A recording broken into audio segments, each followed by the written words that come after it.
The other qualifying final winner out of week one, Lordo, obviously was Collingwood. It did a number on the Adelaide Crows, and no surprise that their best player, Nick Dacos, was instrumental in that. It was a different game to what we've seen for a lot of 2025. It was a high-quality disposal game. There was not one wasted.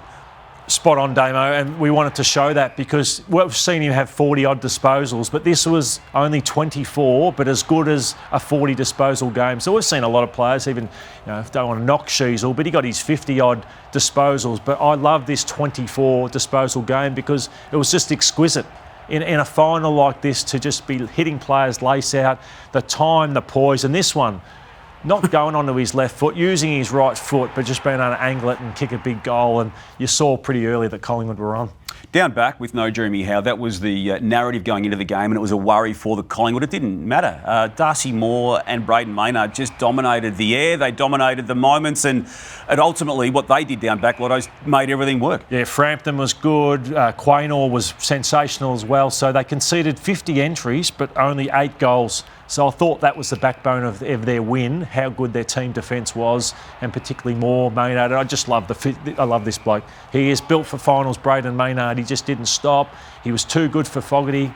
Fogarty was just a shell of himself by the end of the game, and he just didn't stop. And right on the siren as well. This is the end of the game. Watch Maynard just does another big bone-crunching tackle. And they wanted to get into him after the game, but he was in their face from start to finish. We talked before about Geelong getting ready for September as the home and away season unfolds. Collingwood did that with Jordan De Goey, Lordo, didn't they? When they took him out of the play for an 8-week period just to get him right for this game. And he has added this game to his already impressive CV as being a great finals player. 2018 all the way through to a grand final. 2023 grand final. A 2022 series, Lordo, stopped short in a prelim final, but he was their best player throughout it. He is, outside Dusty Martin, in the Dusty Martin era, the best finals player we've seen. Yeah, we're about to show a young Suns player who is trying to build towards that, who's a star on the big stage, similar to De Goey, but 26 disposals. Best on ground v Melbourne in the last game, dominant in this game. It's good signs for the Pies. Jamie Elliott kicked 52 goals in the home and away season. It wasn't good enough for All-Australian selection, and he just thought he'd remind selectors, Lordo, that 4 goals in a qualifying final probably should have had him in that calculation. I thought he was supreme, Lordo, because he did it early, he did it late, he did it at crucial times. Yeah, young Bond, only in his 12th game of football, and the job was a little bit too big for him. Jamie Elliott, too smart, too crafty, kicked the first goal, kicked the last goal.